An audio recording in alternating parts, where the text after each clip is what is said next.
যে মহালয়ের আগে মমতা বন্দ্যোপাধ্যায় পুজো মণ্ডপ উদ্বোধন করছে, তো মমতা বন্দ্যোপাধ্যায় রীতিনীতি মেনে করছেন না, এই তো বক্তব্য। গিয়ে পাল্টা শুভেন্দু অধিকারীকে প্রশ্ন করছেন না কেন যে নরেন্দ্র মোদী এপ্রিল মাসে রামনবমী ছিল আর 21শে জানুয়ারি রাম মন্দির উদ্বোধন করেছিল 3 মাস আগে? সেটা কি দ্বিচারিতা না দ্বিচারিতা না?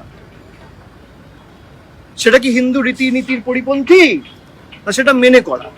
মমতা ব্যানার্জি তো একদিন আগে করছে, নরেন্দ্র মোদী 3 মাস আগে করেছিল। ক্ষমতা আছে প্রশ্ন করবে যে ভারতবর্ষের প্রধানমন্ত্রী এপ্রিল মাসে রামনবমী থাকার কারণে 3 মাস আগে যাতে ফলটা ইলেকশনে পাই, রাম মন্দির উদ্বোধন হয়েছিল কবে? 21 না 22শে জানুয়ারি? 22শে জানুয়ারি। আর রামনবমী ছিল এপ্রিল মাসের 3rd উইকে।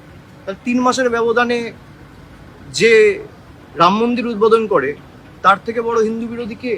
এটা আমি বলছি না, শুভেন্দু অধিকারী বলছে। এটা অভিষেক ব্যানার্জির কথা না, এটা বাংলার বিরোধী দলনেতা শুভেন্দু অধিকারীর কথা। তাহলে শুভেন্দু অধিকারীর কথা অনুযায়ী ভারতবর্ষে সব থেকে হিন্দু বিরোধী হচ্ছে নরেন্দ্র মোদী। তার ব্যাখ্যাটা দিক, তারপর আমার থেকে প্রশ্ন করবেন মমতা ব্যানার্জিকে নিয়ে।